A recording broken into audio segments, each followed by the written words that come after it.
You may be asking yourself, what is Greifensee?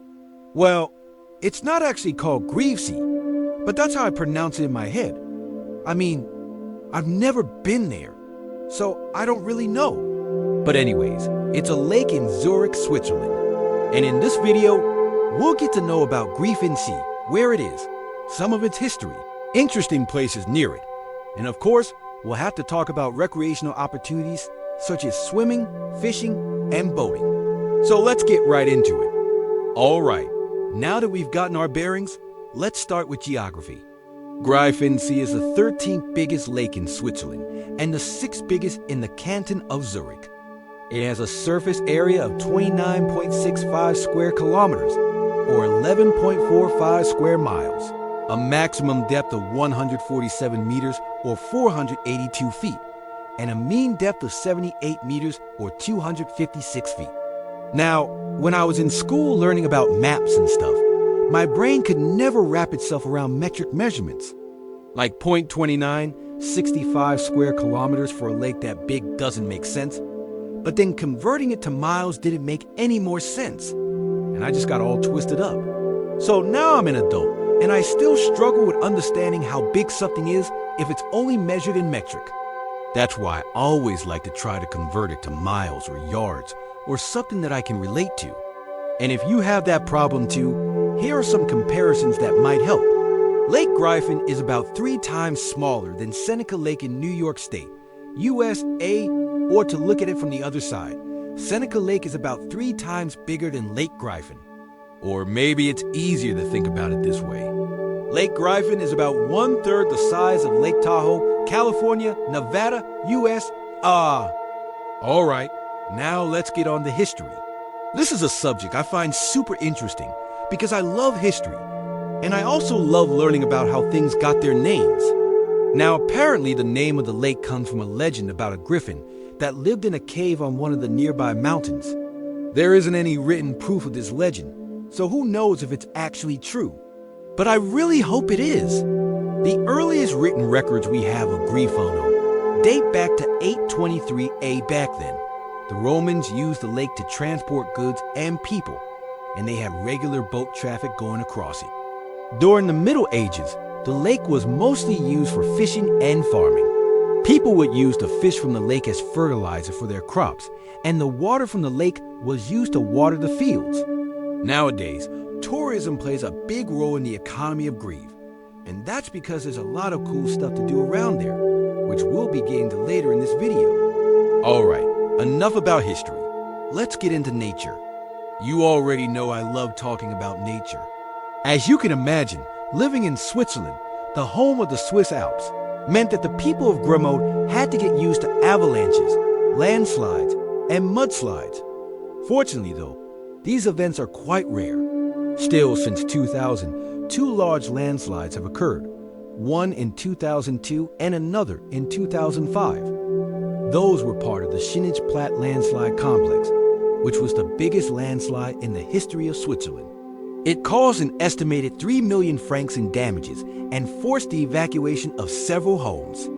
But hey, there's no reports of any casualties, and the damage was mostly to houses and infrastructure. So that's good.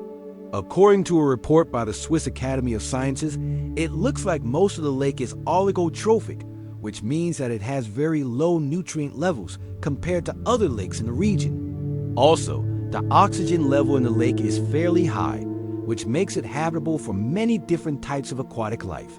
For example, the lake is home to at least 16 different species of fish, including brown trout, whitefish, and pike perch. There are also plenty of invertebrates and algae in the lake, which provide food for the fish and other wildlife. Of course, there are also birds. You can see them pretty much anywhere in Switzerland. On a clear day, you can see the Matterhorn reflection on the lake's surface, which is pretty awesome. And even though I said that before, I really hope it's true.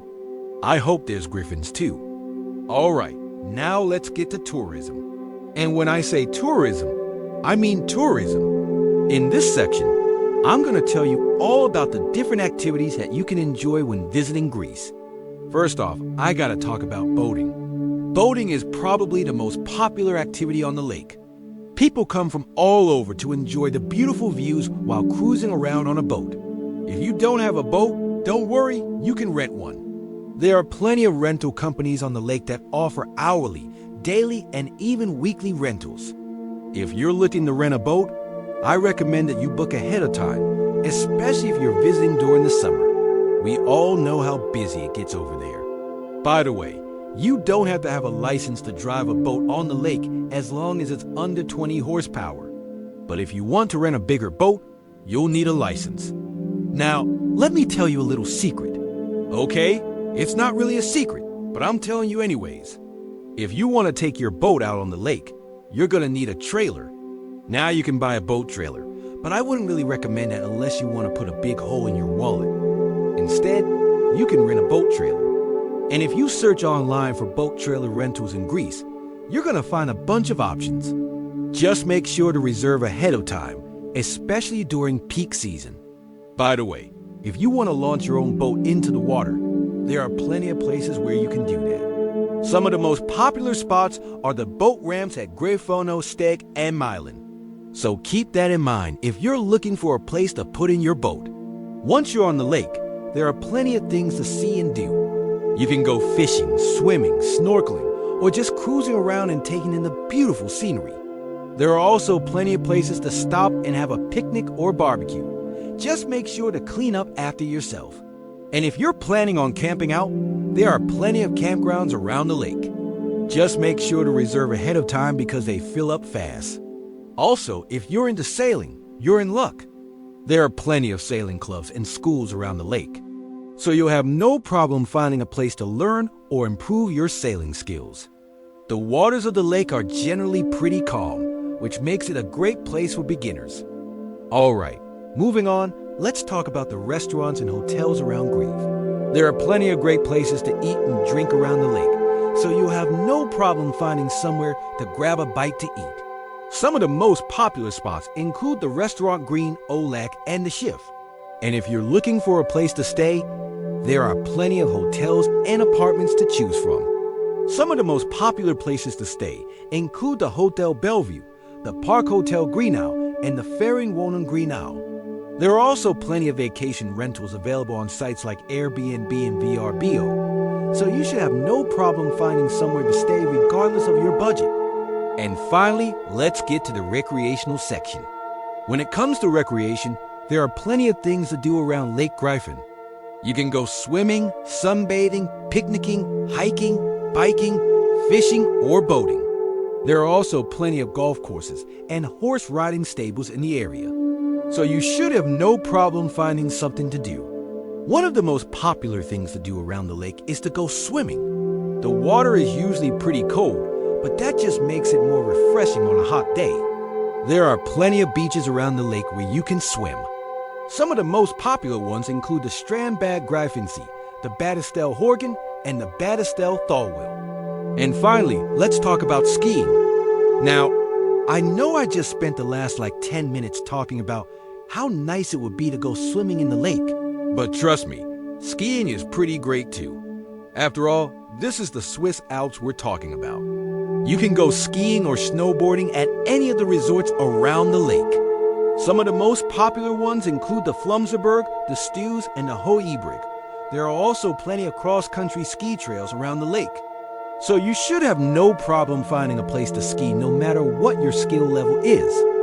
Well, folks, that's all the time we have for today's video. I hope you enjoyed learning about Greifensee as much as I did making it.